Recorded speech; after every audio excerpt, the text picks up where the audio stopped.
Great. Thank you so much, Brock. And thanks for having me and others here today from Community Transit. Probably, yes, going to have a bit of a team effort here.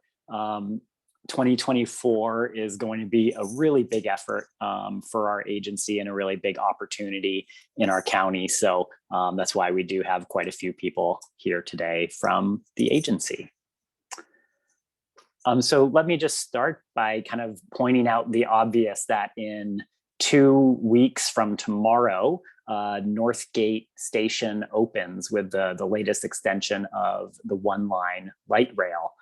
This is going to be a really big first direct connection for Snohomish County residents to connect to light rail with our buses as well as Sound Transit buses, and also going the other way, a great opportunity for residents and riders coming from King County to better access Snohomish County as well.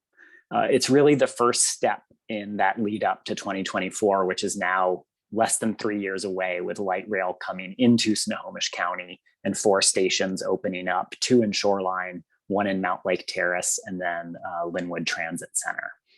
That's really going to allow Community Transit to redesign all of our service within Snohomish County.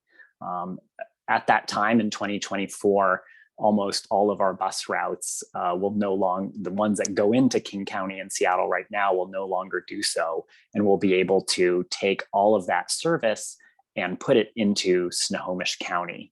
And it truly is an unprecedented opportunity for new travel options within the county. It means we'll have buses coming more often, travel to new places, and hopefully running more hours of the day, really striving to make travel made easy for everyone.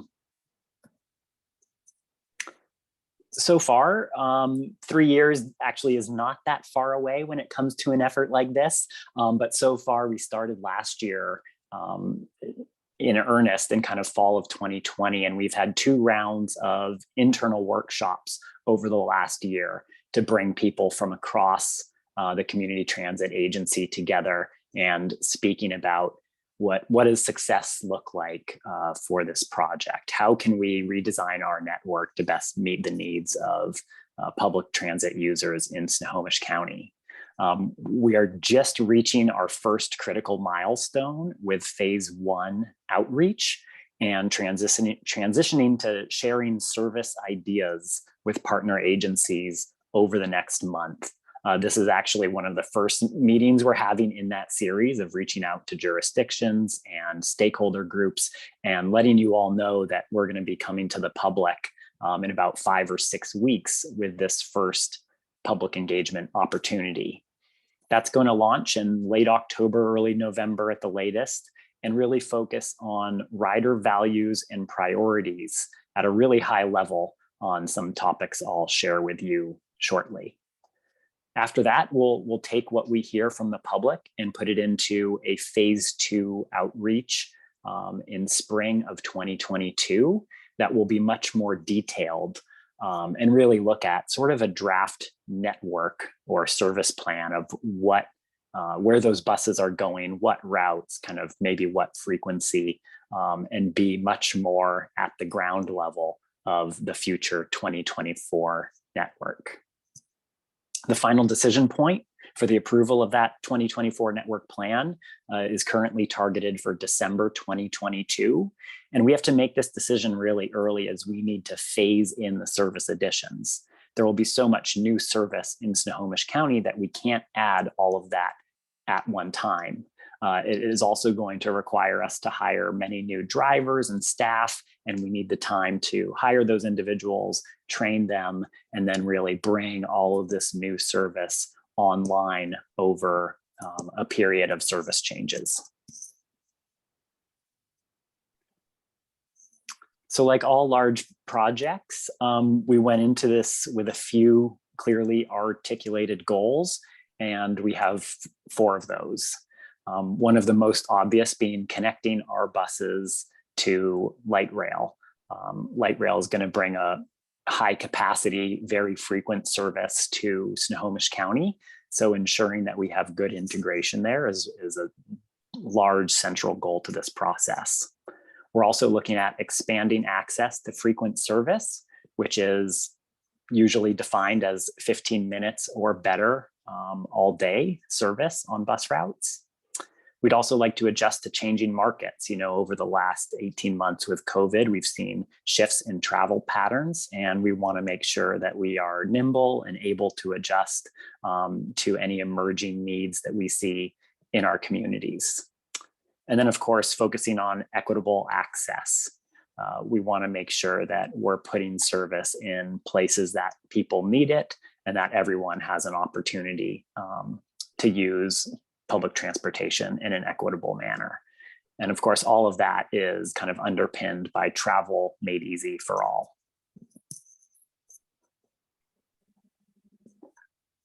So this work,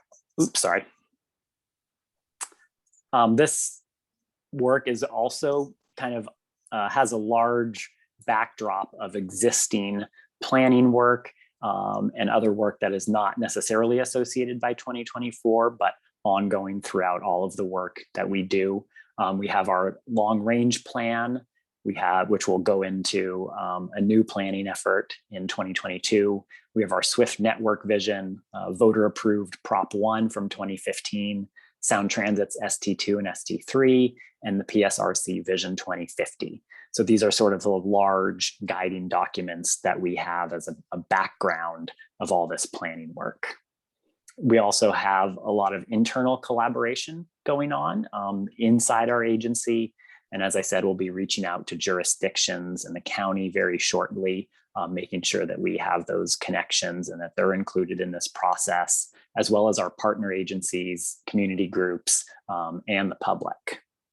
Our research and analytics department and our planning department are focusing on travel pattern studies, customer surveys, and really digging into a lot of the data that we have available to us to make sure that we're marrying all of the information that we have access to when we're doing this planning work.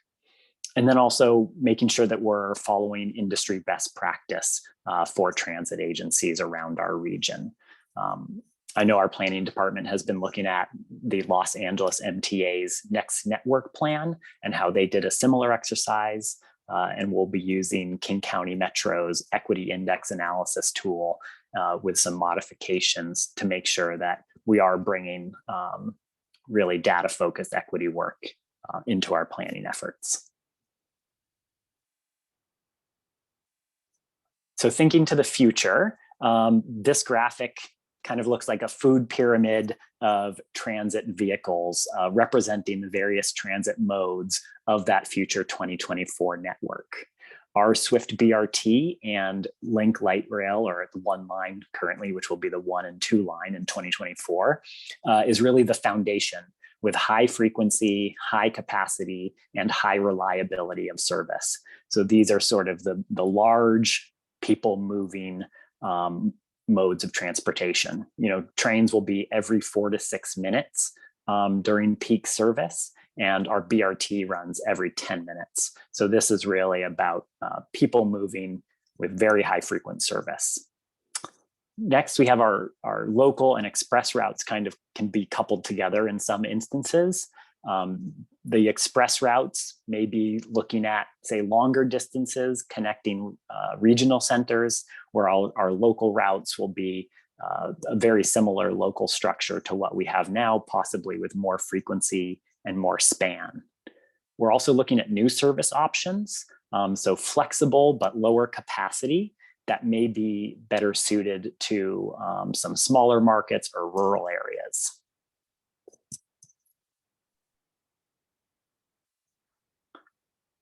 So the network restructure with light rail allows for a really major upgrade for current and future customers. We're going to have thousands of commuter bus service hours that can be reinvested in frequent service.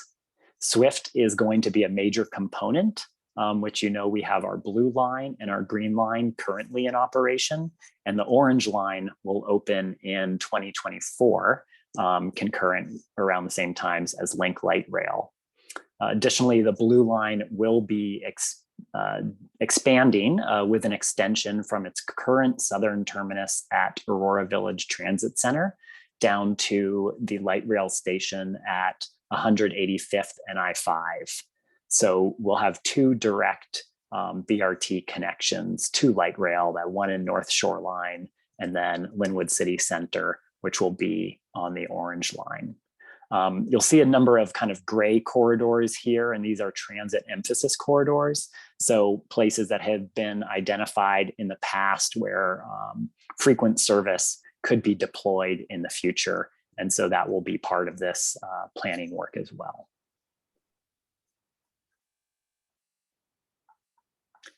So this is kind of like an airline network map, hub and spoke. So this is kind of a idea of what that future frequent network may look like. Running up and down the middle here, we have the light rail spine of Linwood, Mount Lake Terrace, and then Shoreline as well, north at 185th. And looking at where are those big key corridors where we need really frequent service to make those connections, where we have a lot of people who may be traveling north-south for events, for employment, for recreation, to access that light rail. So ensuring that we have many communities with frequent service connecting to the high capacity light rail. And we have a similar graphic for our restructured what we're currently dubbing express routes. So some of these services may operate primarily during the peak, but with expanded hours. Some may operate all day in both directions, similar to the Sound Transit 512 now running between Seattle and Everett. And connections to light rail can be primarily made in Linwood, with a few new peak connections to Bellevue based on travel market data that we're seeing, being a popular destination from East Snohomish County down to Eastern King County. So speaking about some of those new service options, this could be a really important component of our changing, evolving 2024 plan. Microtransit tends to be more flexible and can kind of fill in gaps in the network. We've seen other agencies in the region currently launching, just even in the last few weeks, new microtransit options. And it's something that we're really interested in hearing from communities and from customers about what sort of innovative or new smaller service options may best meet local travel needs. These can utilize phone calls or an app to book flexible stops, flexible destinations within a service area. And you may have heard about our Linwood pilot we were doing public outreach on earlier this year, and that's now going into kind of planning stages and hoping for a launch in 2022. Taking that pilot data and information, coupled with hopefully information from our community partners and jurisdictions, it could be something that we're looking at for this future 2024 plan as well.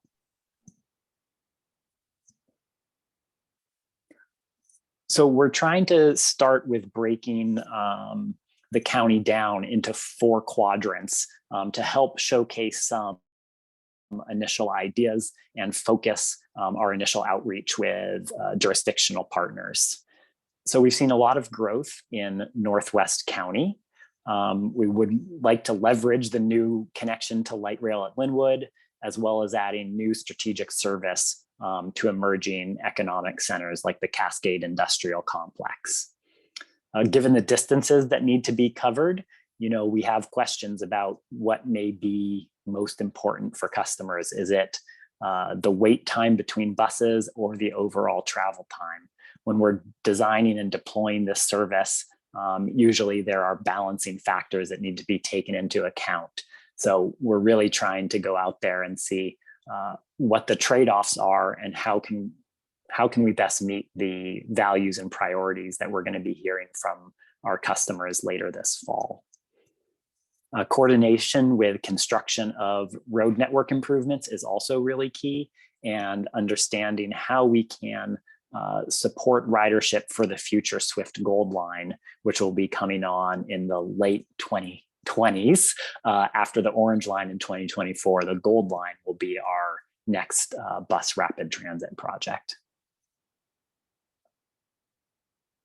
So shifting to Northeast County, most of the travel in this area is channelized onto a handful of state highways, like US 2. As I mentioned earlier, we are seeing this uptick in travel data of trips from Monroe and Lake Stevens down I-5 to 405 and to Eastern King County.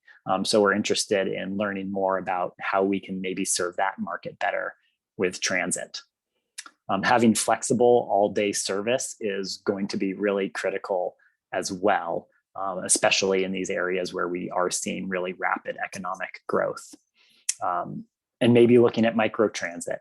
Is that a good option for some of these areas that may be a smaller rural area that fixed bus service may not be the best way that we can serve those communities?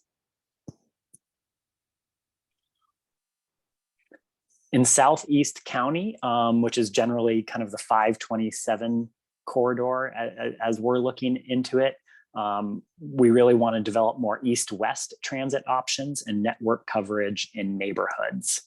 So based on data and previous customer comments, we're also looking at starting service on North Road near Linwood High School. This has been an area where we've heard from people for many years that we need better service. And this is one of those opportunities that really allows us to have the resources and the ability to finally address some of these issues that we've been hearing about for some time.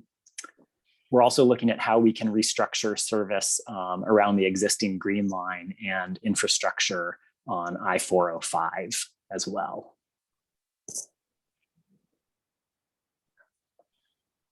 So Southwest County is sort of the epicenter for light rail. This is obviously a major population center, major economic center for the county. And when you're traveling through the area, you can see all the development that is going on in anticipation of light rail coming here in just under 3 years. Increasing the amount of frequent service coverage in this area is a main focus, whether it's with our Swift Orange Line or also really high frequency local service bus routes as well. We're also looking at increasing service at night and on weekends, where transfers can be very difficult under our current network. It's important to remember that light rail runs until midnight or close to 1 a.m., where much of our local network currently ends around 10 p.m. So how can we better restructure our local service to match with light rail? Obviously, we don't want people to necessarily rely on other travel options when they get off of light rail. So is that a real key barrier that we're seeing for people in planning for the future? This will be a big part of our public outreach. Southwest County is also a really key area for addressing transportation equity. So understanding the travel needs and barriers for populations in this region is going to be really a major focus of our outreach starting later in October.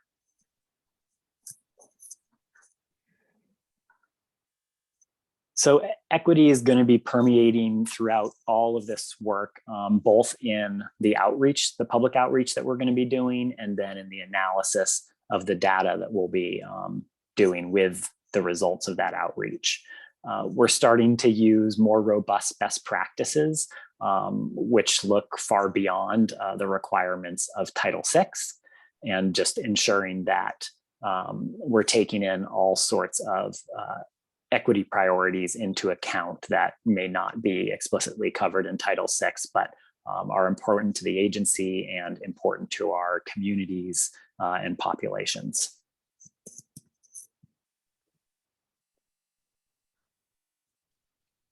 So looking at sort of the overall to-do list, we want to make easy connections to light rail and Swift, which are, again, a really high capacity frequent service. Connecting the regional centers that we're seeing, like the Cascade Industrial Complex, like Boeing Payne Field area, like our growing communities, making sure that people have access between those regional centers. That includes ensuring that we're providing service where we see a lot of economic and job growth as well. So as those jobs are being created, we provide transit for people to get there to reduce congestion, and obviously a major environmental component there as well. Reducing the waiting time people have to wait for buses, and also the distance that people have to walk. We know that can be a really significant barrier if someone has a bus stop that's a quarter mile away versus half a mile away. So how can our network grow to come closer to where our customers live? And then obviously our midday, evening, and weekend trips right now tend to be our lowest frequency service. So how can we make those trips easier for people so someone doesn't have to plan their weekend transit travel around just a few trips? And that includes obviously access for underserved areas in our community. So this is the Luke slide. I'm going to be one of the key individuals working on the community outreach and public engagement aspect of this process. Over the last year, we've developed more robust policies and practices about how we're going to be conducting specifically this outreach work. This is quite literally a once in a decade or once in maybe many decade opportunities to do this network restructure in Snohomish County. So we want as many voices, as many opportunities for people to provide their input and feedback because it doesn't happen very often. And the more voices that we can bring into this process, I think the better results that we're going to see when we launch this future 2024 network. The main website and our online open houses that we're going to be doing are going to be translated completely into 5 languages, and they'll be accessible for screen readers, and we're working to make sure that there are opportunities for as many people as possible to be able to provide this feedback. As part of that, we're going to be reaching out starting next week to many community-based organizations.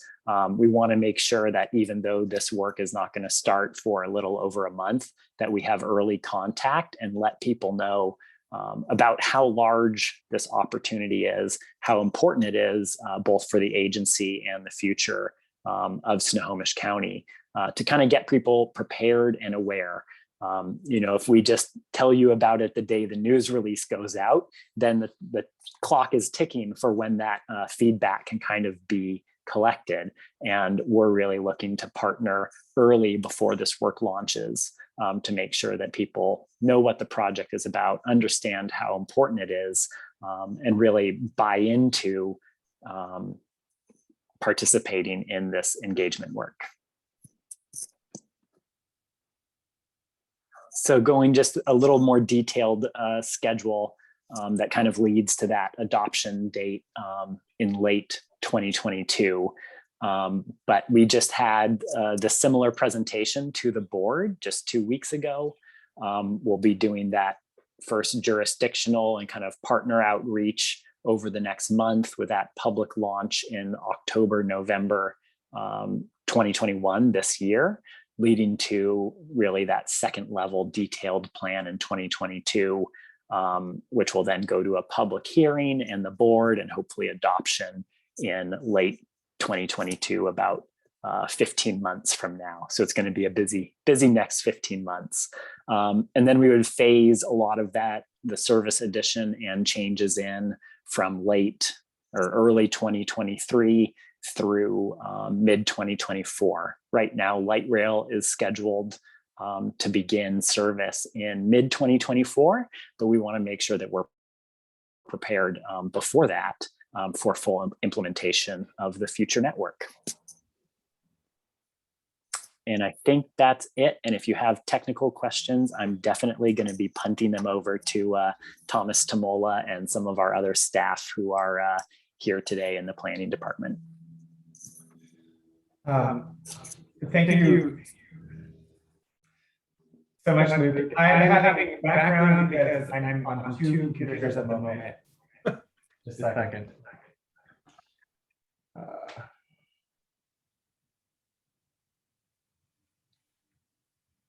Shoot.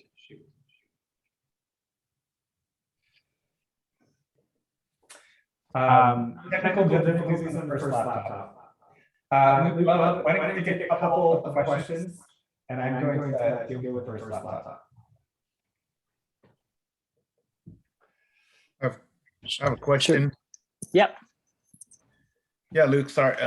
Hey, I was just thinking of service around Bothell here, and being that this is my my agency, but and specifically the area, the corridor of 39th, 35th. I know that it's not technically in the service area because it had to be voted on to be included, but as you guys reach out to Monroe or any other new areas for service, I'm wondering if that was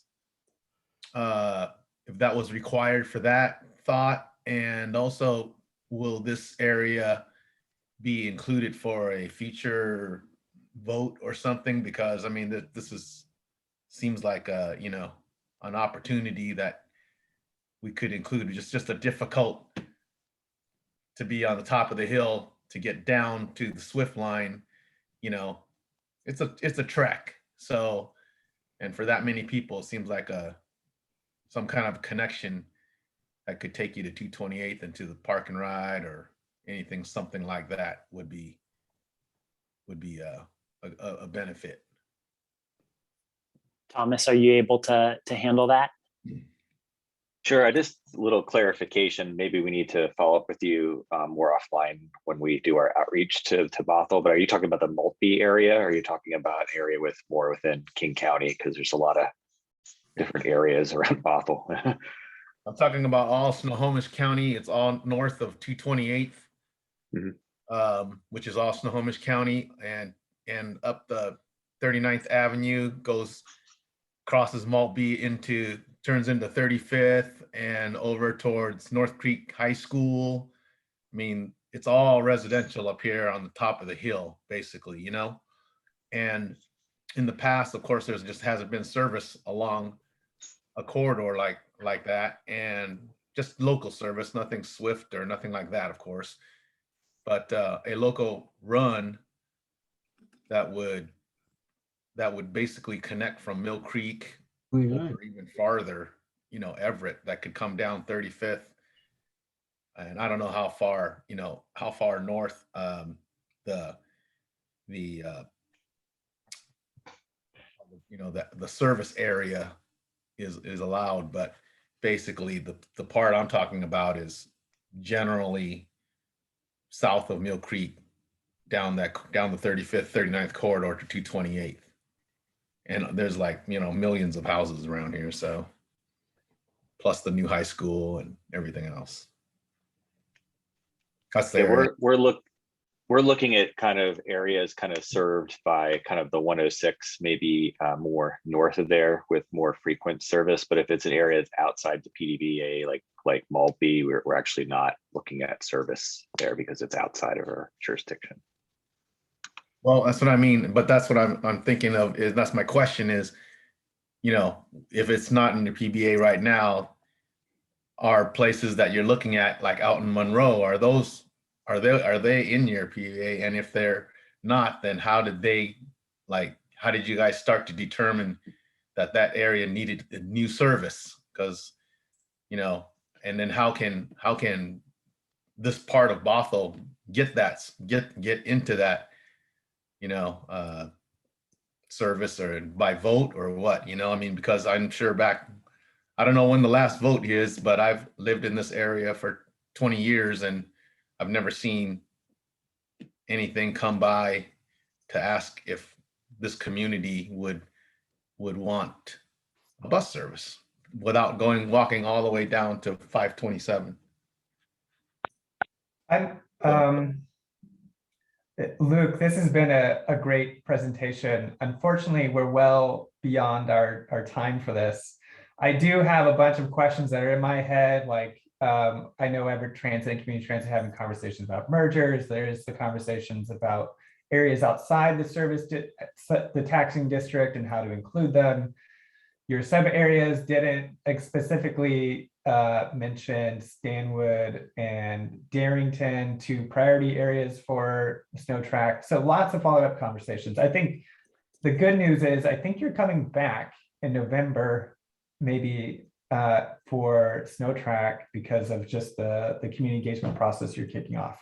So Yeah. I think this has been a great initial presentation.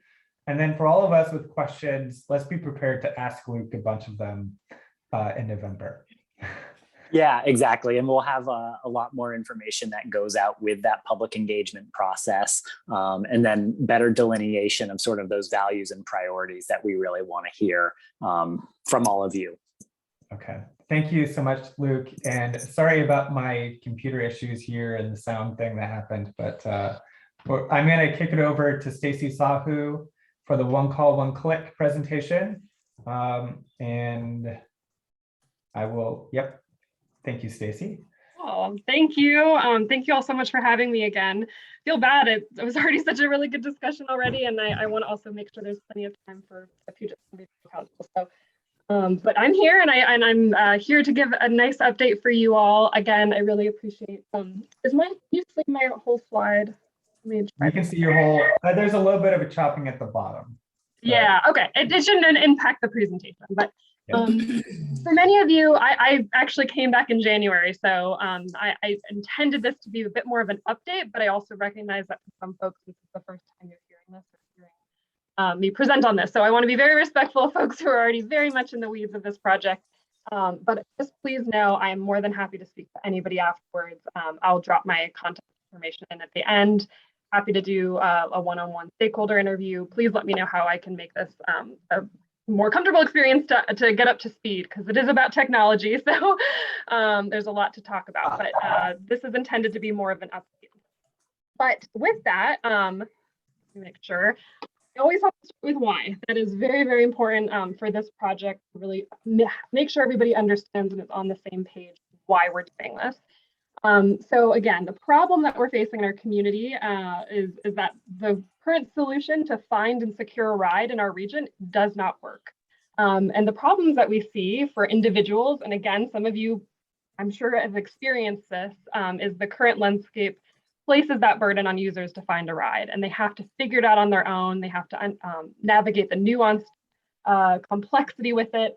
You know, it was so great hearing Community Transit's presentation, so many exciting things happening, but it's how do people figure out how to get from point A to point B, right? What are those connection points? So just, again, there's that burden on that individual, and that, if you can understand our why, it is the main focus.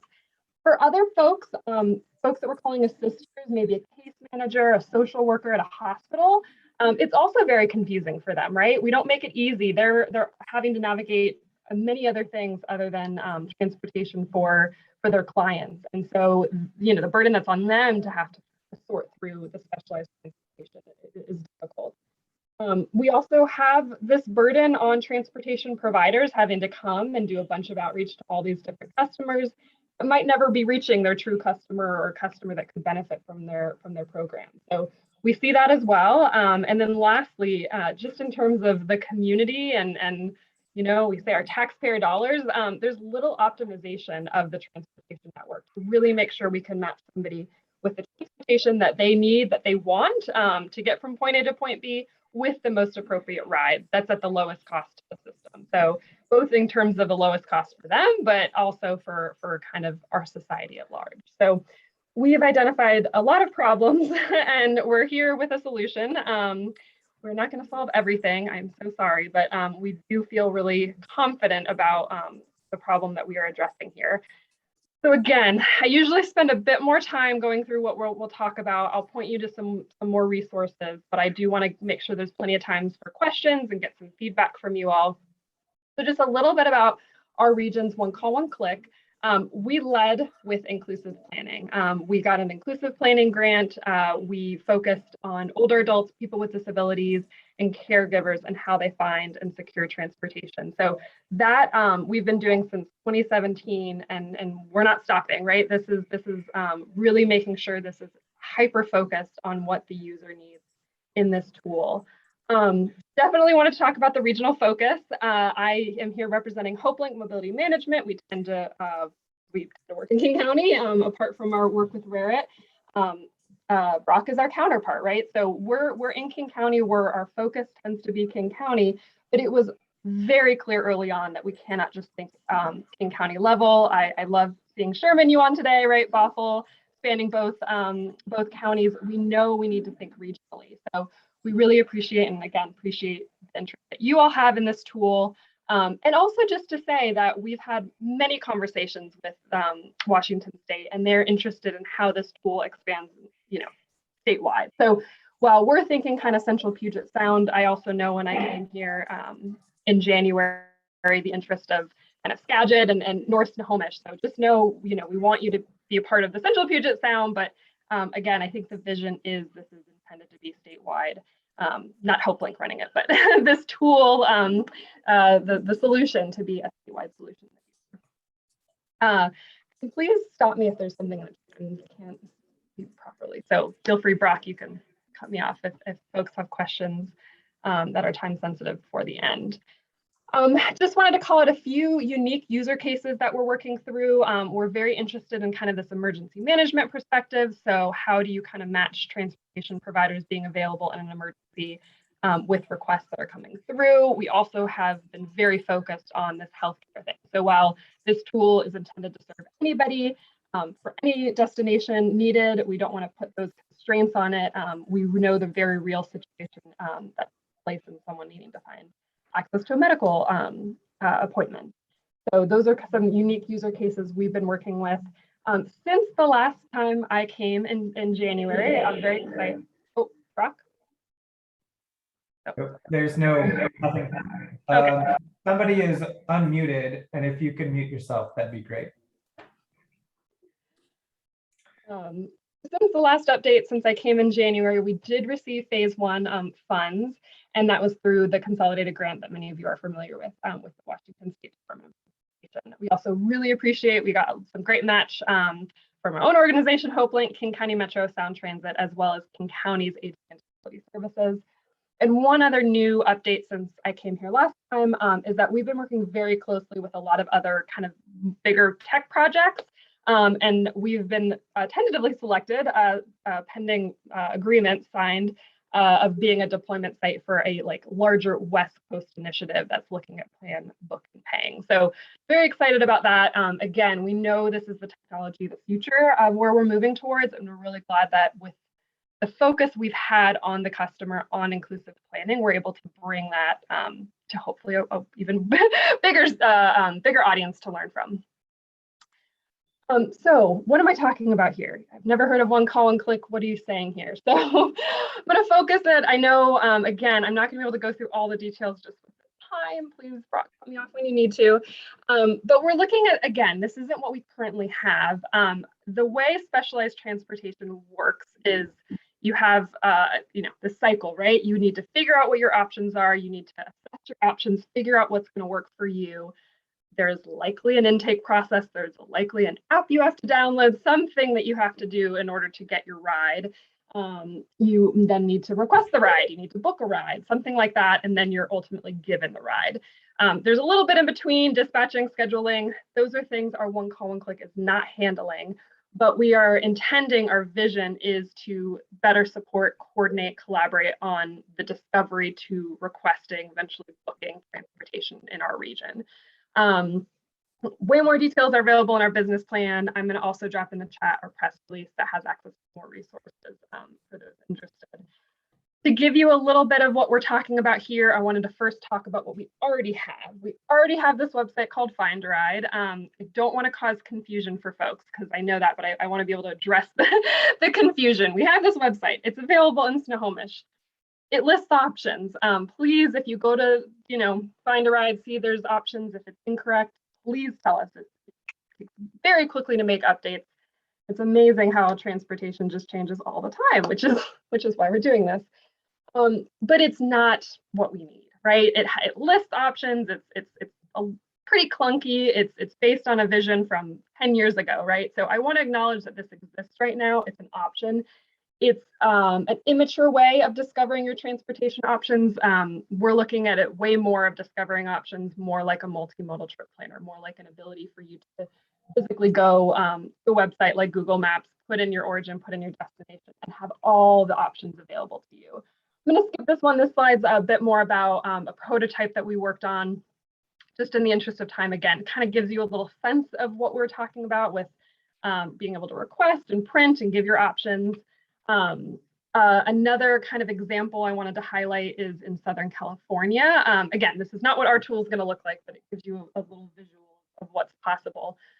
Being able to kind of indicate some of your eligibility, have a user profile, put some of these initial eligibility components in one time, and then you're presented with options that could then make that request a referral for the transportation that you need. But we're intending to centralize an intake process. This actually already exists in some form in Pierce County, so King and Snohomish are hoping to get on board with this. Find My Ride PA is another tool that doesn't exist here, it exists in Pennsylvania, but it's another one that we've kind of been leaning on for ideas in terms of being able to have this user profile, know that you can put in your requests, and be able to be matched with the transportation that you're looking for. And it might not be the same service every time. You might use your Catholic Community Services volunteer services for your medical appointment, and you might use the new Linwood pilot, to get to the grocery store, right? It's not everyone's going to use the same mode all the time. I do want to point out Community Transit's new trip planner and make an ask if Community Transit, if anyone has the contact for this person, they're using Open Trip Planner, and that's the software we're looking to do for ours as well. So I apologize for my ignorance that I didn't know this before, but we would love to chat with Community Transit more because it is different, and Open Trip Planner is the tool we're looking at for multimodal. Although again, it's looking beyond just public transit. It's looking beyond just what you can already get in Google Maps, and this step forward of being able to put these flexible services, these volunteer driver programs into the discovery. But anyone, lots of community transit folks, let me know. So next steps, we're getting a lot of feedback from the community, which is amazing. That's why I'm here today. Any remaining time, love to get your thoughts. We have a great advisory committee. Brock, thank you so much for being on that with us, that we're really engaging deeply with, helping us make these decisions on priorities and timelines. So that's been really great. We are looking to have that software vendor by January, by the beginning of the year, publishing a request for proposal with beginning user testing in the summer of 2022. So wish I could have the solution for you right now. Technology takes time, right? And we've been building towards this for years, but really excited we're getting that much closer. And because this is our 2-year washout grant, we're expected to close out this phase 1 in the summer of 2023. So Brock, you tell me how much time I have to get feedback. Feel free to put things in the chat too. But thank you all so much for having me here today. Yeah, we probably have just time for just a couple of questions. There was a question in the chat, which I think is a really good one to help explain one call, one click in some ways, which is there's these other platforms for fixed route transit planning or just knowledge of where the bus is, which includes, not just Community Transit's trip planner, but Metro's trip planner, One Bus Away, City Mapper, all of these other apps, which are taking what's a GTFS feed from the fixed route and putting that plus GPS data of the bus system into their apps. Mm-hmm. So how does this new platform integrate with all that? Or does it integrate? It does. Oh, it's so great. Great question. Thank you. So yes, really, I want to give credit where credit is due. I've appreciated Washington State Department of Transportation is already working on getting data collected for things, Brock, as you say, GTFS. Y'all don't need to know what that stands for. I can't even remember what it stands for. That only includes, again, this fixed route transportation. So what we're talking about when we say we're going to do data collection, it's going to include all these other flexible services. It's going to include It's going to include things, again, like the Linwood pilot. It's going to include things like DART. So that's what we're talking about here when we talk about getting data collected for other services. And if people want to continue to use Google Maps, Trip Planner, and City Trip Mapper, that they can use that, right? But as of now, nobody is really collecting this data in a coordinated fashion and being able to put it with these other tools. So no matter what, we're just shepherding the ability to collect this data and have it stored so that it can go to these other platforms. And then we will also have an ability to, again, do this central intake, do this requesting. So by no means are we expecting, I know it can be confusing with a one call and click, like you can only come to us. We are not going to be creating what's called a walled garden. We are going to be creating the open source backend data infrastructure so that it can have influence on these other planning tools if people prefer those options. So yes, integration, but also it will just impact what data gets fed into these other apps as well. If that answers your question. Let's take time for one more question here, and then it sounds like you're willing to stay on and answer questions via the chat. So I think let's do that. Is there another question that someone wants to ask?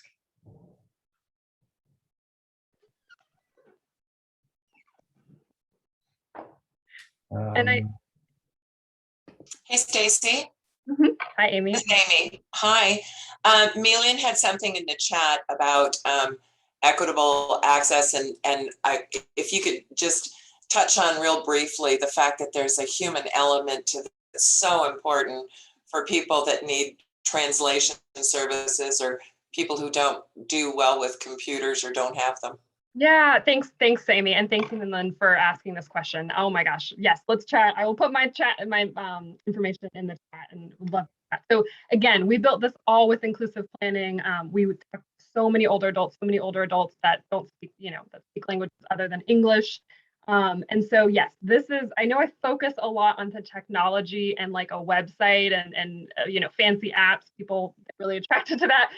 But it's one call first and then also one click, right? We are going to have this phone element, and to your point, Amy, the focus and what we heard loud and clear is this human element.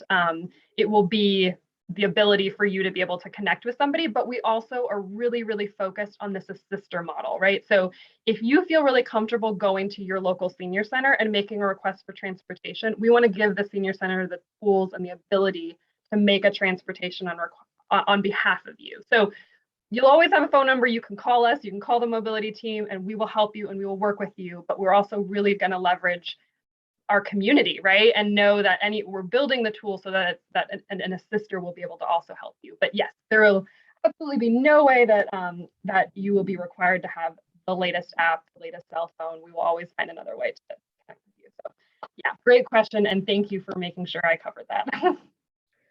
Well, thank you so much, Stacy. I see Victor Harris does have his hand up, but I'm going to have to request that additional questions go into the chat or once we get done with our next presentation. So thank you again, Stacy. Next up, we have Jean Kim and Kim Pearson from PSRC to provide an update on the coordinated mobility plan. I'm going to kick it over to them now if they're ready to go. Perfect. Thanks, Jean. Sure. I'm not seeing Kim sharing our screen. Can everyone see Kim's screen?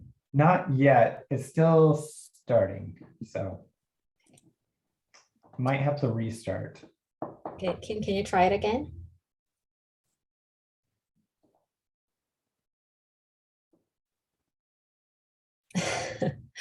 I know you're short on time, so I'll just start off anyway. So yeah, as Brock mentioned, today we will provide a brief presentation on the coordinated mobility plan, which is part of our original transportation plan. And we will share a list of key mobility needs that are identified through our phase 1 targeted outreach and our online survey. And we will share lead a discussion on the potential causes of the challenges identified from the outreach. Kim, it looks like we are still not seeing the slides. So why don't I share my screen? Is that okay for you? Yeah, and I'll She might just be having access issues, so. Okay.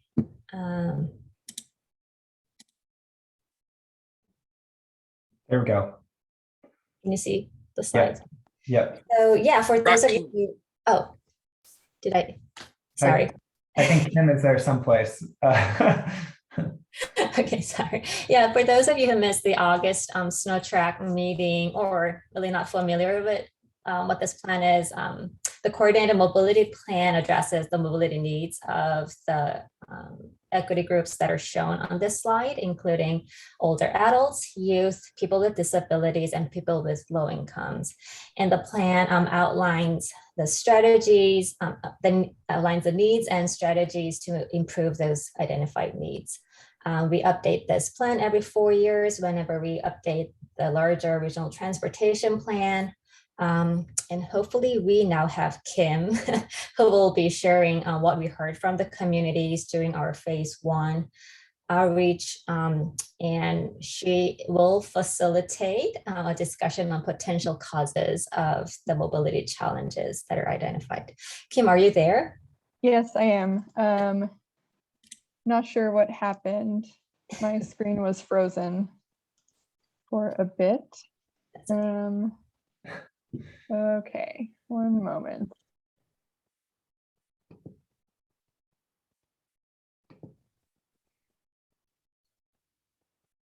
I'm just going to change my background really quick.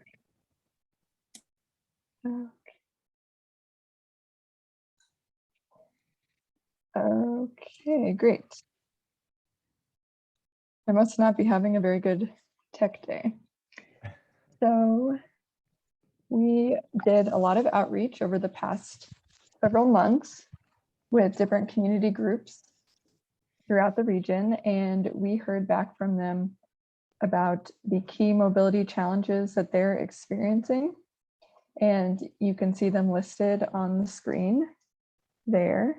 And they are lack of services at times when they're needed, longer travel times compared to other transportation options, difficulty getting to medical appointments, lack of information about available services, high cost of services, and lack of accessible infrastructure, i.e. sidewalks and curb ramps. And for example, we heard that long wait times can cause people to miss medical appointments, and also that people often have trouble getting to certain pickup locations due to limited ability to get there and lack of infrastructure like sidewalks and curb ramps. So at this time, just wanted to see whether these challenges resonate with the group here. You can put thumbs up or enter in the chat and see whether there are any questions about these challenges here. These are what we heard most commonly, but of course we heard about many other challenges that people are experiencing in the region. Okay, don't see any questions at this point and see several thumbs up, so thank you. Could you go to the next slide, Jean? Okay, so at this point, we are going to use a tool called Mentimeter, which is basically an online polling tool. And I can put it in the chat, Jean, if you want.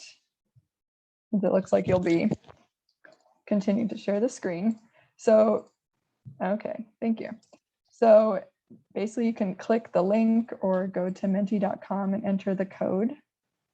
And basically it's a survey that you can click through to provide your responses. And can you pull up the Menti, or should I, Jean? Okay, great. So as we're getting that started and you can get to it, we're basically going to be asking you about the potential causes of mobility challenges. So we came up with some potential causes of things like long travel times, lack of information about services, etc. And then you can rate each cause in order of importance, or just in terms of how much you think that cause contributes.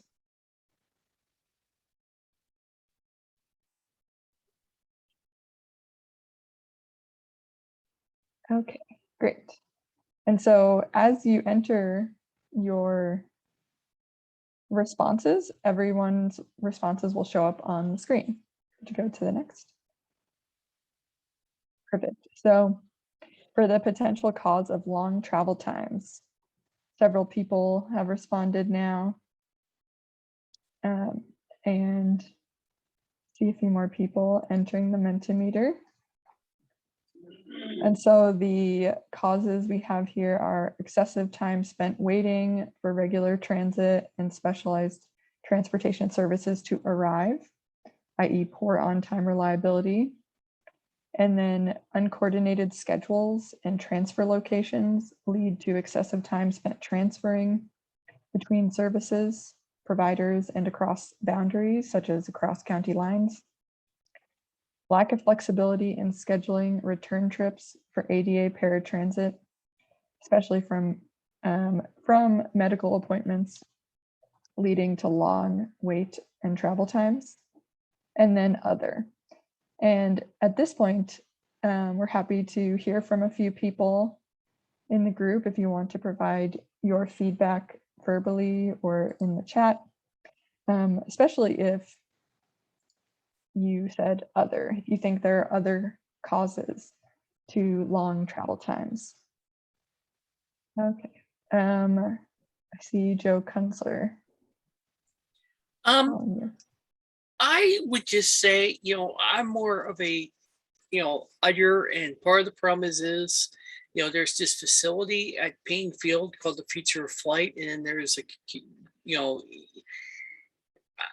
well, I'll just go ahead and explain it. There's a big slope, and between the Future of Flight and where I used to volunteer and the half-hourly community transit bus, and the connection to get up and down that slope didn't exactly work for me. And with River Transit having to cut back service to a route that got close, it just really became unsustainable. And so lack of dealing with geography would be one thing I would add as another contributing factor. Okay, thank you for that comment. I see another comment in the chat from Mi Lin. They said that contributing factors to long travel times is the distance between buses and the actual place that people need to go. Thank you for that. And I think with that, we just noting time, we'll go on to the next slide. So the next slide is about lack of services at times when they're needed. What are the potential causes? And some causes here are incomplete understanding of when people most need services, unreliable transportation services connecting to rural areas, to and from urbanized areas where more transportation services are available. Sustainable funding or resources are needed to provide services at times people need them beyond traditional commuter hours, and other. So does anyone have commentary they'd like to provide on these potential causes?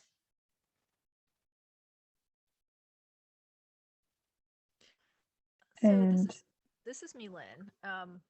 And this might not be the appropriate question, but I think it's related. The lack of service times when they're needed is based, I'm not sure that there is actually good information data that is reflecting the real person's use of the transit, opportunities, because for the most part, my concern is that the people who need all this stuff don't either have the time or the ability or access to provide input into all of these vehicles that, we think are easy to provide. So, basically, I come from a world of marketing and PR and, data analysis and all that, and I get the whole surveys and, public comments and all that. But after working with a lot of elderly and limited income people, and, I come from New York, so, here it's a little bit different.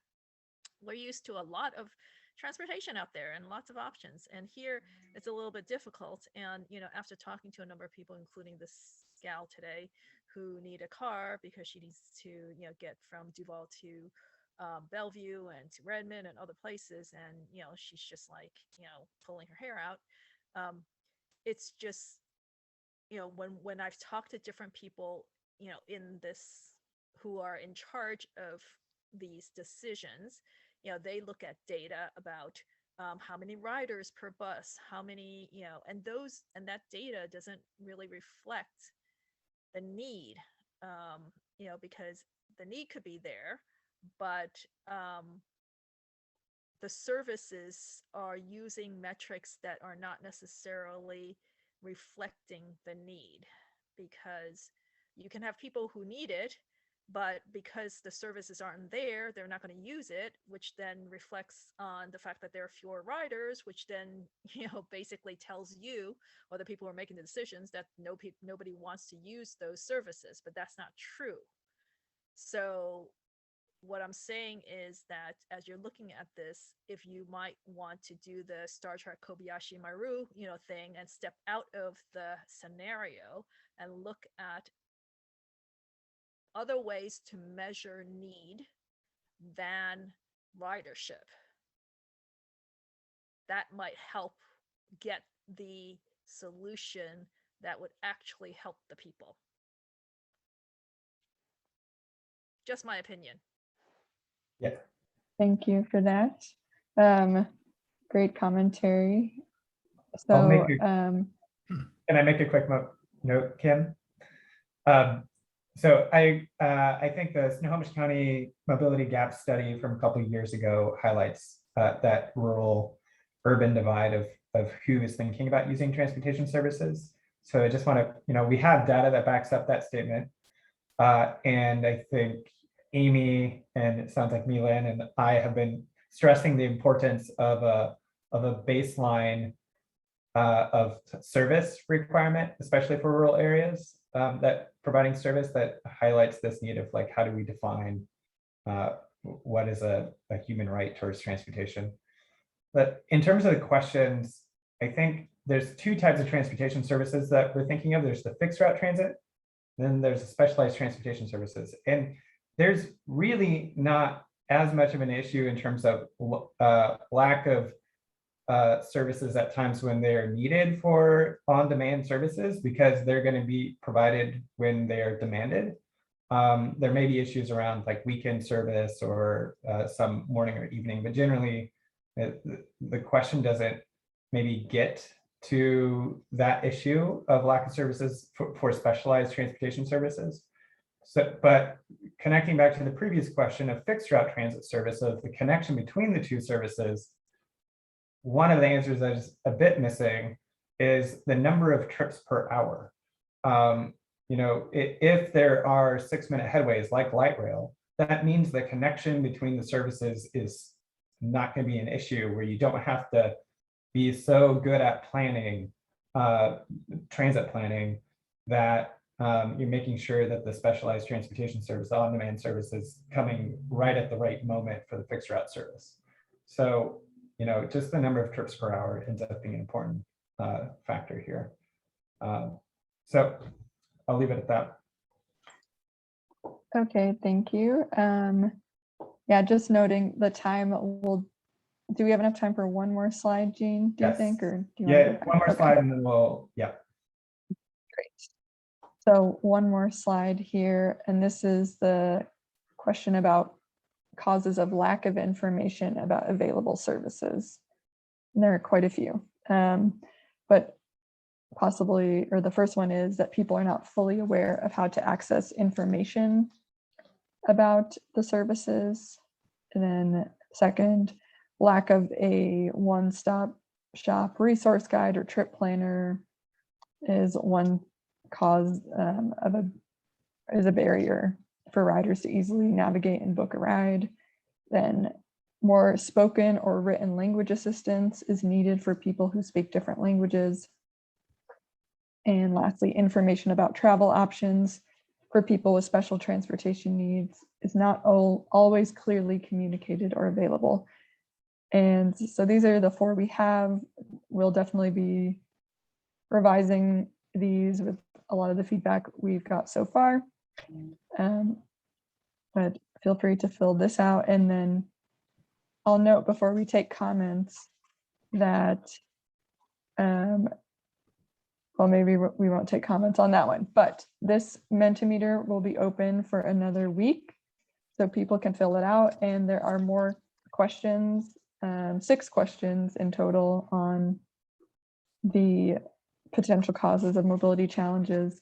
And so we encourage you to fill those out, and it'll be open for another week as mentioned. And then if you have any other feedback, we'd love to hear it via email. So with that, I'll turn it back over to Jean.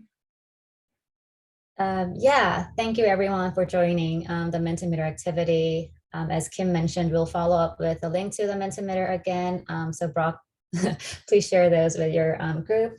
The draft plan will be available early next year for the public comment. So that would be another opportunity for you to provide any additional feedback on the coordinated mobility plan and the regional transportation plan. And we'll be back early next year to provide you more information on how to provide your feedback on the draft plan. And thank you so much for having us today. Thank you so much, Jean and Kim. That was great. And we'll be sure to share out the link for sure to our list. With that, we are going to go into our roundtable. It's going to be cut short, although it can bleed into our next Raritan Snohomish County meeting, which is the following half hour, which I hope folks will be able to stick around for. So I will, let's see, share my screen, I think, which here's the one call, one click guide. All right, so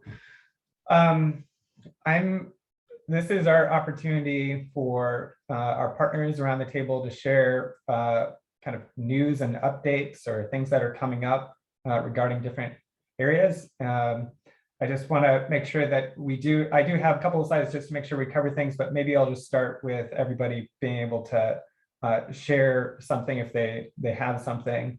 So Christina has her hand raised, which is perfect form. Christina, go ahead and provide your update.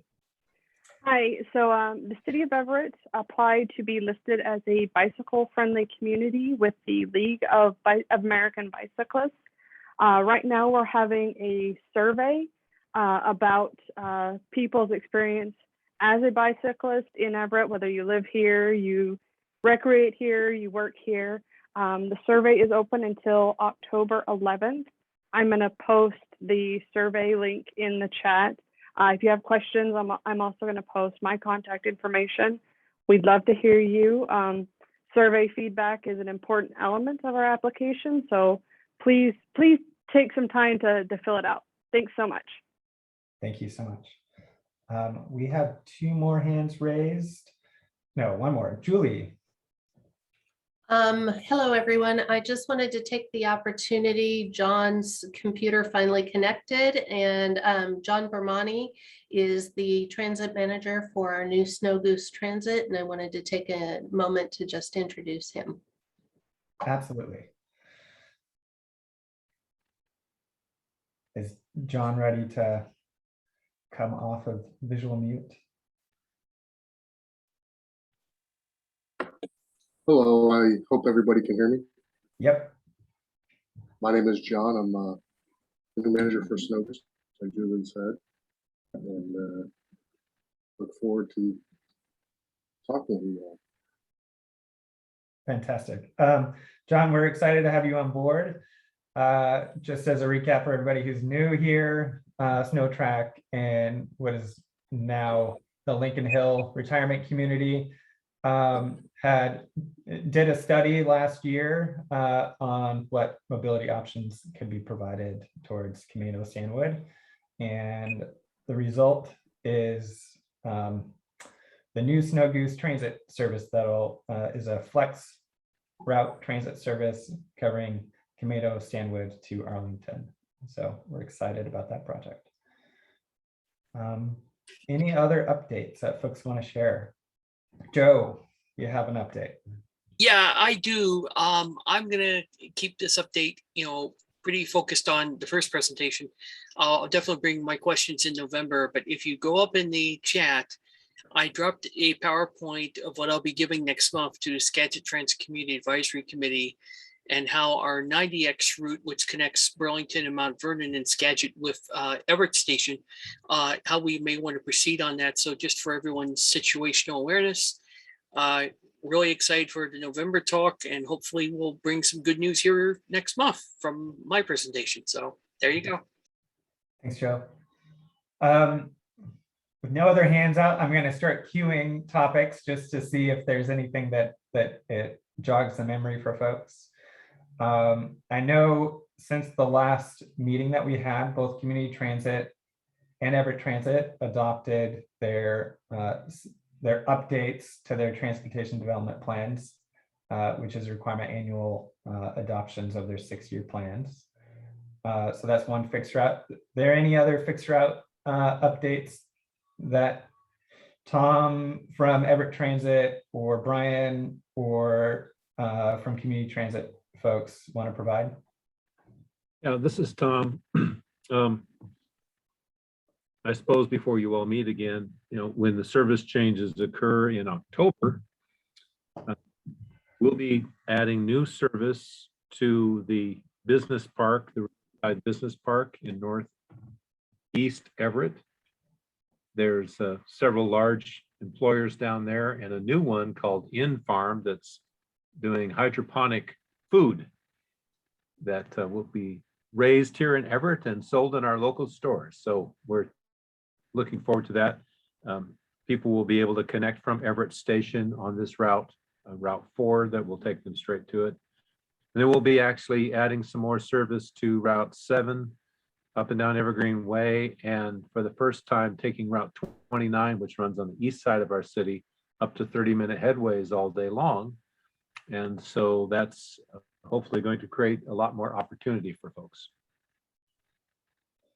Yeah, that's exciting. Those updates are very exciting. Community Transit has a huge restructure happening with the opening of Northgate on October 2nd and first work days of October 4th. I have links to more information about that within the newsletter that was sent out yesterday. So if you want to look at that, that'd be a good place to go.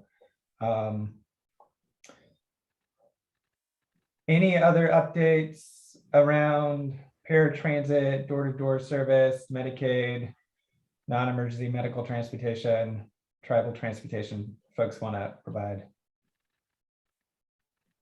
Okay. I'm going to go to, yeah.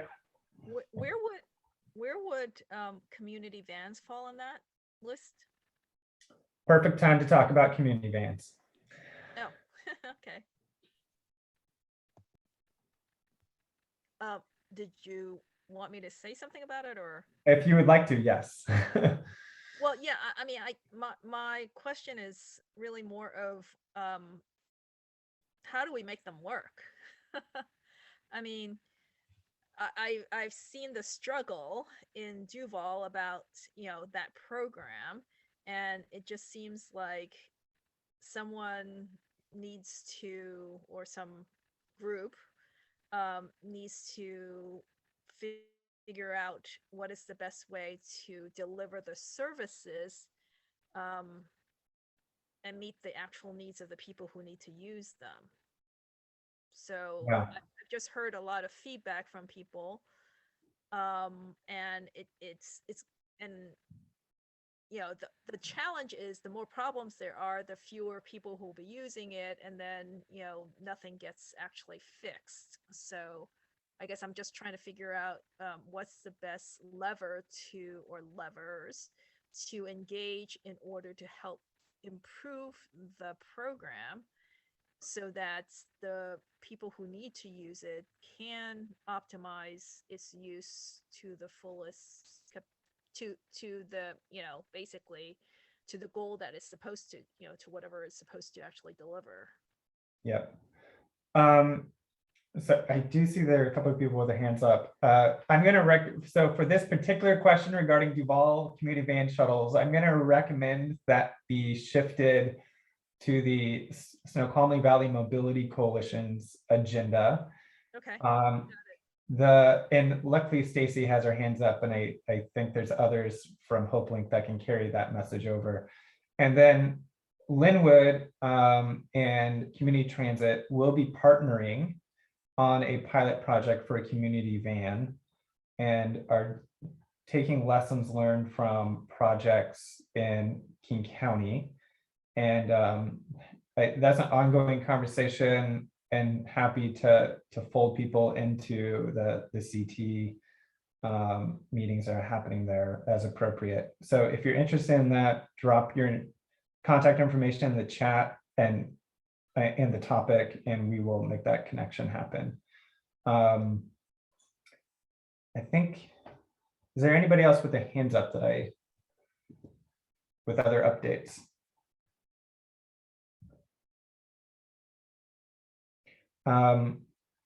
Just going to cover. So I'm going to kind of close down a roundtable now, but I do want to highlight a couple of things that are coming up. So North County's Transportation Coalition, which talks about Stanwood and Darrington projects, is meeting on Tuesday, 1 to 2 p.m.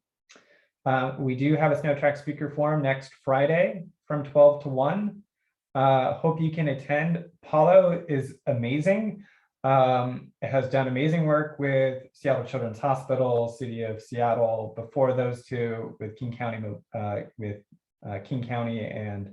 their CTR program, and is now doing contract work, including being the transportation policy person for the Mobility Justice Organization, Front and Centered. And then we do our next executive committee meetings October 15th with the Rare Snoco check-in at following, and then our partner meeting is in 2 months on November 19th, not 18th.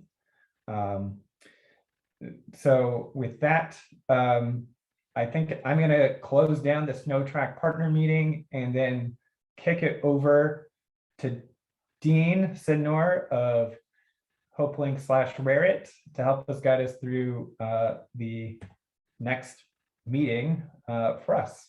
So thank you, everybody. And I do encourage you to stick on if you like. You can see our agenda topics here on the screen, but I think this is such a small agenda. I'm going to stop my share and let Dean take over. Thank you very much, Brock. And as he said, it's a pretty brief agenda. So if we don't hit the full 30 minutes, we'll just wrap it up a bit early. At the moment, for those who haven't really interacted too much with Rarit, I just want to do a quick recap of what Rarit is and why we are here at the Snotrac meeting. So essentially, Rarit is a tri-county alliance focused on centering a conversation around transportation and mobility in discussions with surrounding emergency preparedness and emergency response, with a particular eye towards the needs of those with access and functional needs. In that way, since I'm HopeLink Mobility Management, we're based in King County, we're meant to be supplementary and complementary to the work that Snotrac is doing, rather than duplicating on top of it. Again, we're focusing mainly on transportation through that emergency response and planning lens.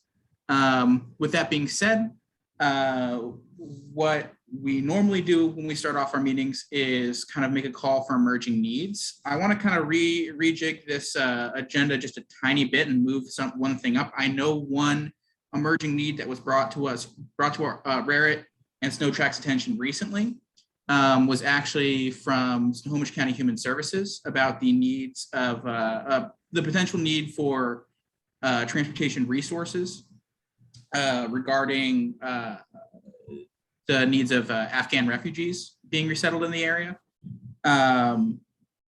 One thing that I wanted to point out is we've gathered some resources that might be able to help them on it, but I think we still have an incomplete picture of all the potential tools available to our human services partners.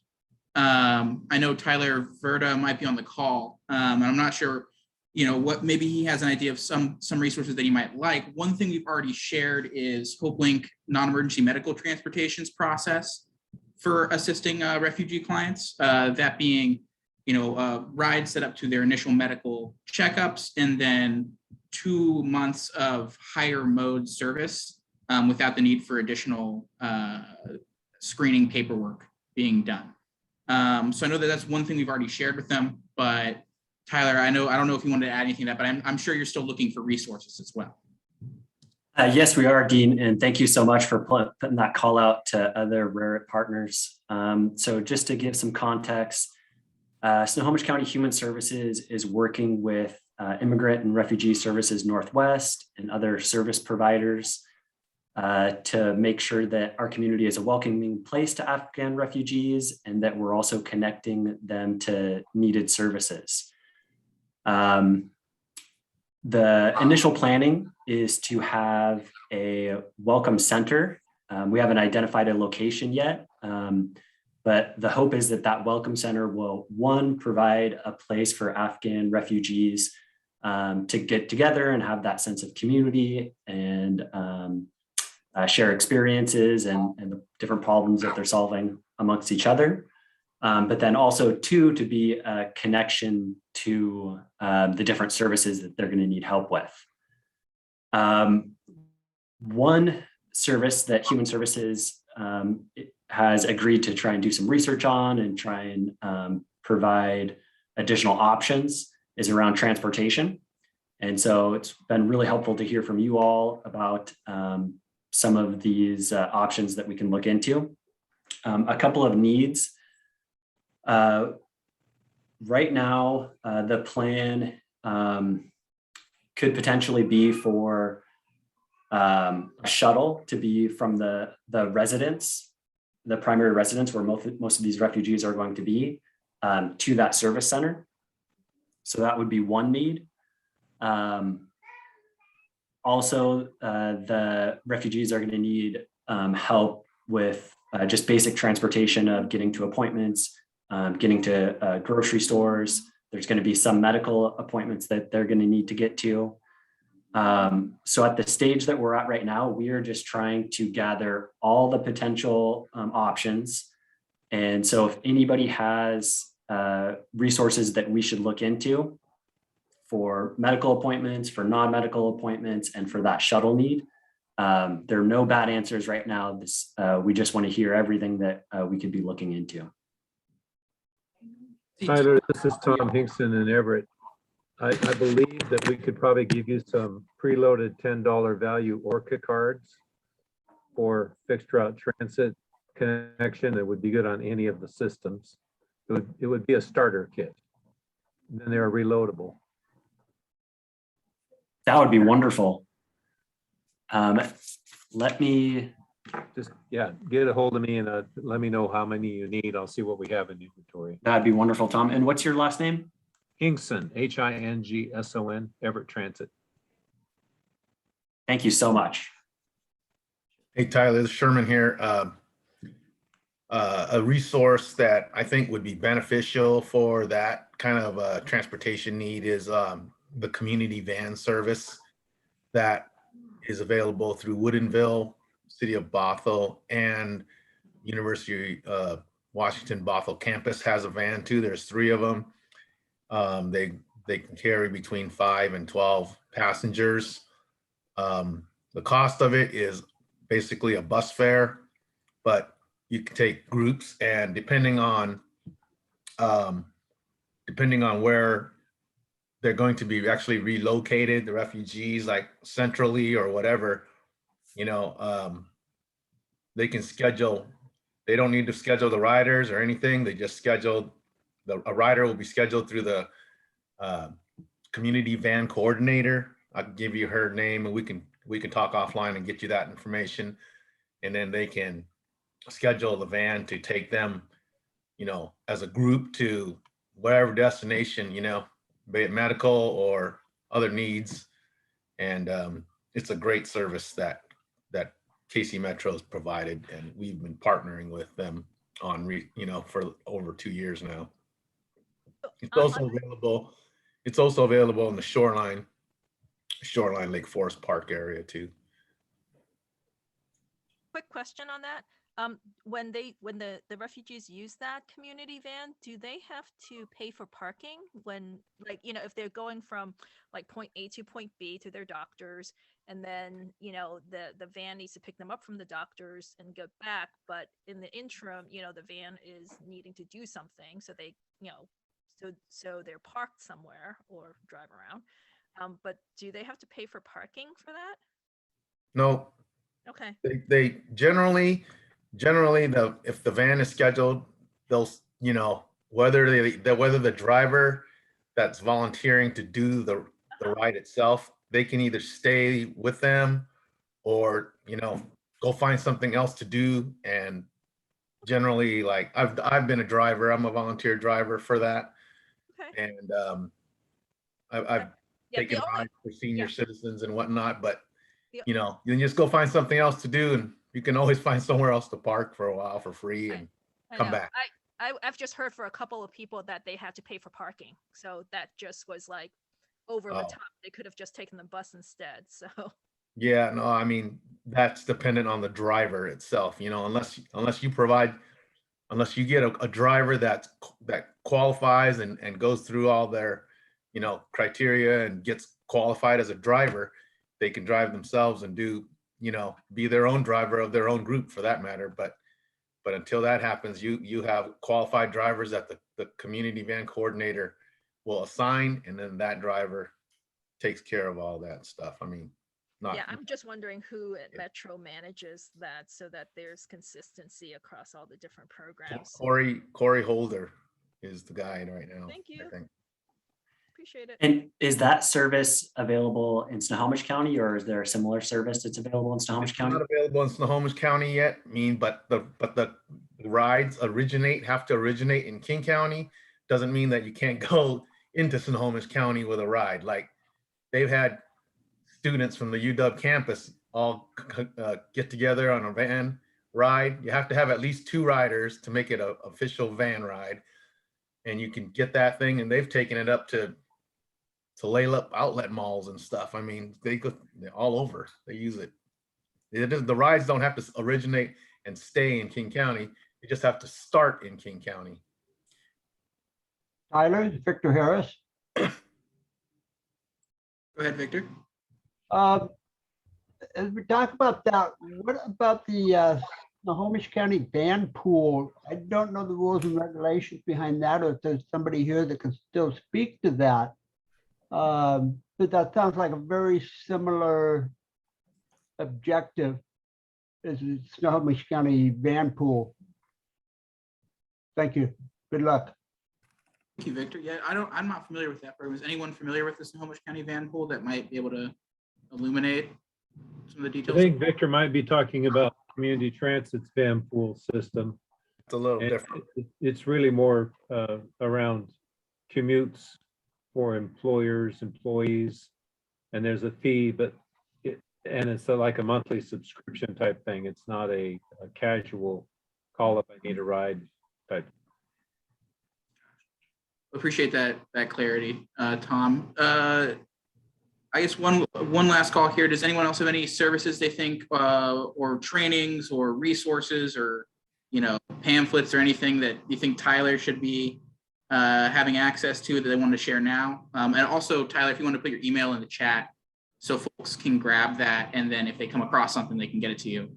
That'd be good as well. But yeah, this is probably gonna be a last call here. If anyone has any other things they wanted to add for Tyler here, for potential refugee clients down the road here, now's a good chance to come off mute and let them know. I think the most important connection is probably with Ben Kramer at Homage Senior Services. So the county and Homage has had a strong relationship over the years, and that has allowed greater flexibility in crafting the service in an emergency like this. And I don't know what exactly Homage can provide and what the contract relationship would be, but I would definitely suggest making sure that that connection happens. And then if it would be helpful to know where folks are being settled, because there may be, community specific resources like Sherman was describing for Bothell. There may be things with churches or senior centers or community centers in specific locations that those partnerships can be built. So if we have more information, then it'd be a little easier to investigate and provide. Okay. Yeah, those are great points. As soon as I have more information on exactly where the welcoming center would be and where they'd be resettled, I'll loop back with folks. One more quick plug. Does anybody have information on programs for training folks on how to use transit? Sure. All of us do. So if they're in Everett Transit, we've got a travel trainer who'll be happy to work with people.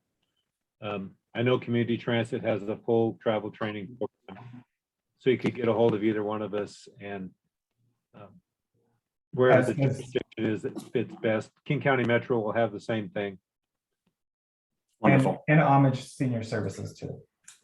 Perfect. Which thank you so much. Will provide in-language assistances. Well, I don't know in this particular case, but they have more experience in working with other languages. So. Yeah, and for King County Hope Link Mobility Management Team, I think we offer some. I believe there's potential avenues there for us to help out. So if anybody has frequently traveling to King County for whatever reason, reach out to our team as well, and I'm sure we can find somebody to help assist you with that. Great. Well, this has been really helpful. Yeah. So I think we're gonna put a pin in this issue. I'm sure it's not the last we'll hear from it. Tyler will be keeping in touch with Rarick, and if anyone has anything they come across they think would be handy for Tyler to utilize, please shoot him an email and connect with him. I'm sure he'd love to hear it. So the way I'm going to structure the rest of this meeting is we're going to do a quick update on COVID-19 in Snohomish County.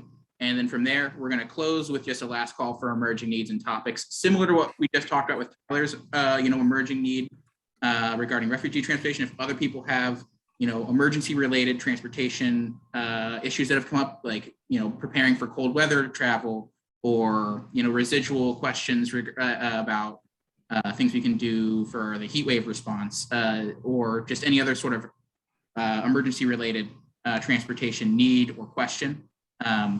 We bring those up at the end, but at the moment I want to talk about just some general COVID-19 updates from the Snohomish County Health District.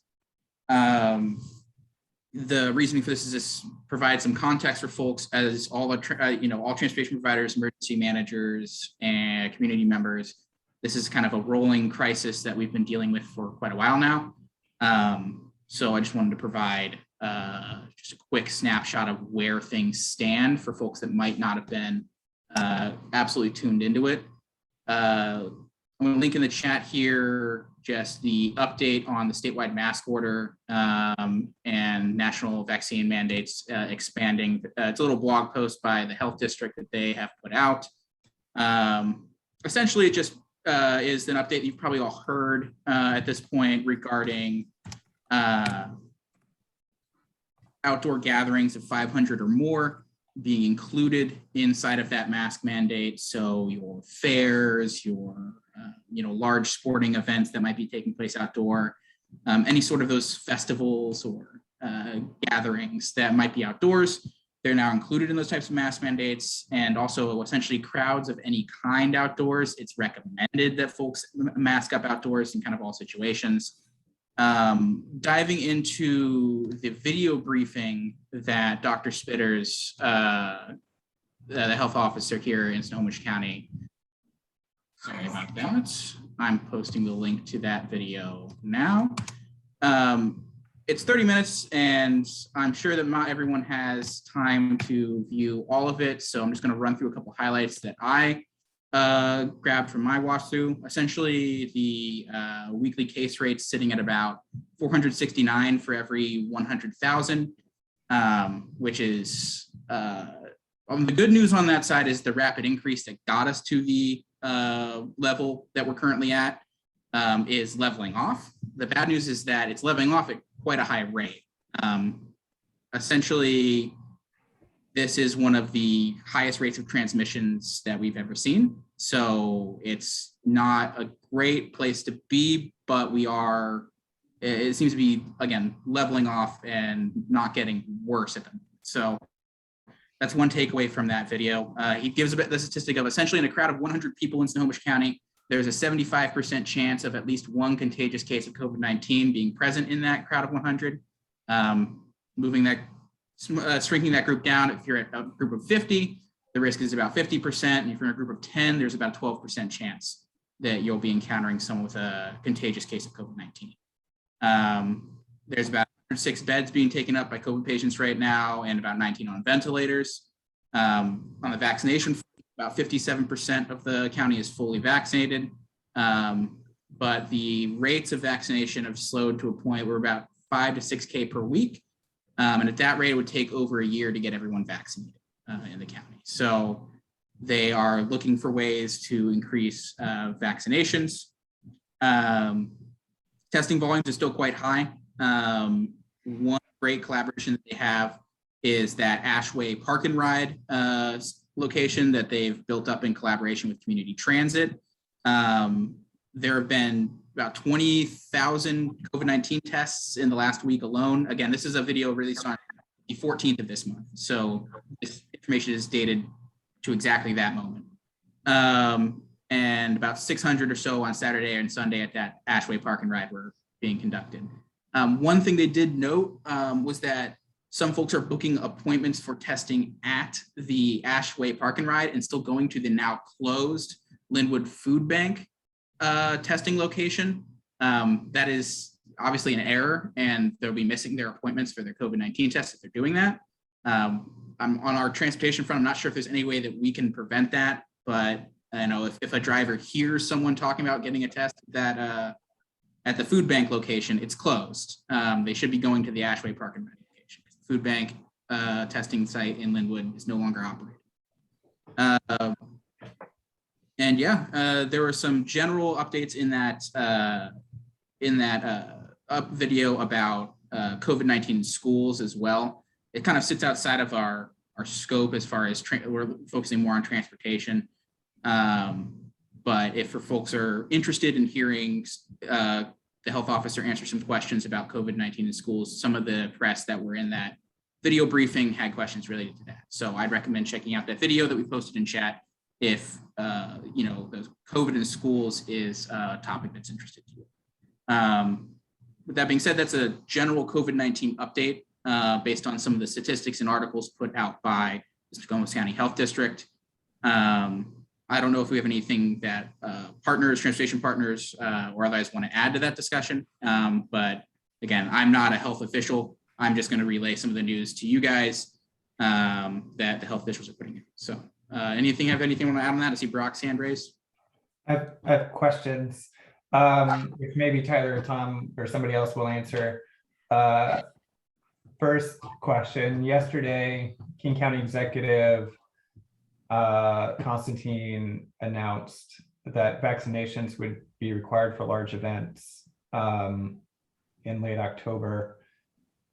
Is that likely to happen in Snohomish County as well, of vaccine requirements for going out? Brock, I did see that press conference as well. I'm sorry, I don't have any information how that would impact decision making in Snohomish County. I don't have any updates for you on that. Other question. Yeah. The other question that I had was, we now have state mandates for state employees and federal mandates for federal employees for vaccinations. Obviously, transit agencies are receiving funding from both. Are there any requirements that come through that process that are requiring drivers to be vaccinated, or do we anticipate them? No, what we're waiting for is the interpretation of Biden's direction to OSHA. And we expect that it will apply to all government employees as well as public employers of 100 or more. And that's what the city is looking at to now they'll respond to that. But it was clarified that just because you get federal money doesn't mean that you fall under that federal guideline. You have to actually be doing a service for the state or the federal government, and it has to be specific, like you're a service provider. In states, for example, you'd have to be a contractor working on a road where you are exposed to other people, kind of a thing. It's pretty specific, but it doesn't apply to us simply because we get state assistance. But you do provide a service to the public. But we don't provide the service on behalf of the state. Right. We're not a state contractor. Are you planning for an eventuality of having that mandate in place, and what that would mean for having enough drivers? Yeah. we suspect that there will be some fallout to that, but I don't really know, because for a while you could say, well, they want me to be vaccinated, I'll just go to this other guy because I won't have to be vaccinated. But if we all have the same directive, then you won't be able to go anywhere and get a driving job unless you're vaccinated, or you submit to weekly testing or whatever the rules might be. I'm sure you saw the article that, in the state, there's thousands of employees that filed for exemptions for various reasons, and just a handful of them are being granted. So the worst scenario is we might have to delay the implementation of our service increase, but we staff up. But I'm hoping it doesn't come to that. Yeah. Okay.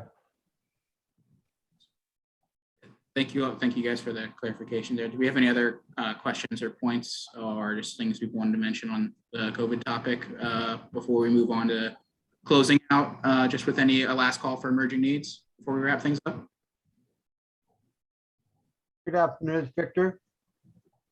I think the best place to slip this in here, as I am aware that the Snohomish County Emergency Coordination Center, I believe it is, the ECC, is now back and active because of this COVID uptick. That's emergency management. Yeah, I appreciate the update there, Victor. Yeah, I've not received that update, but I haven't heard either. I haven't heard either way, so I'm not sure. Has anyone else heard anything? Tyler or Brock? Yeah, Victor, you're right. 2 weeks ago, the Snohomish County Emergency Operations Center is partially activated with the high-level goals of supporting emergency support function 8, which is public health, helping the different partners maintain situational awareness, and then potential contingency planning. So it's a partial activation, not quite as busy as it was in the early response, but you're right. Good luck. Thank you, Victor. Yeah, I'm going to put a pin in that topic as well. As always, if folks have questions or anything they'd like to speak to me about, please shoot me an email. With this last 2 minutes, I want to just leave one last call If there's any emerging needs or topics that again are emergency related, similar to what Tyler brought up with refugee transportation needs, now's a great place to put them if you have any, especially if it's weather related. I know at our work group meeting next Wednesday for Rare, we're going to be talking at least preliminarily about winter weather preparedness. So I'd rack your brains about topics that you might want to bring up at that meeting if you're interested. But last call here. Anybody have any other last second topics we want to bring up? So Tyler, the conversations around cold weather shelter is kicking up, which always has a transportation element to it. And Tyler, I believe you're now on point for the county on the cold weather shelter issue. So last year, there's a lot more conversations because it was new to deal with COVID within cold weather shelters. But are there things that you would like help on in terms of connecting with providers for this coming year? At this moment, I don't have a specific request. Just to give a quick summary though, we hope to have cold weather shelters in Monroe, Snohomish. The agency operating those two cold weather shelters will have a shuttle that they'll operate to go from Sultan to Monroe. We're hoping to have some sort of cold weather shelter service in Arlington, whether that's a congregate facility or a hotel voucher program. And then in South County and Linwood, it looks very likely that there'll be a congregate cold weather shelter there. And then we're looking at options for boosting existing shelter capacity in Everett. So that's just kind of the lay of the land right now. And we're helping those providers work through the different precautions they can take in light of COVID. But I do not have a specific request for transportation assistance at this moment. Okay, thanks, Tyler. Thank you, Tyler. And lie on the clock, we have passed the 2:30 mark. So I appreciate Brock handing me the keys for these last 30 minutes. And I'm gonna pass them back to Brock if you'd like to, close things out. No, I think we're all good here. Thank you for everybody for joining this conversation. I think this is our highest participation rate for a Rare at Snowco meeting. So that was good. And again, we meet again as a partner group in November 19th. And hopefully I'll see many of you next Friday for our Snotrac speaker forum with Paulo.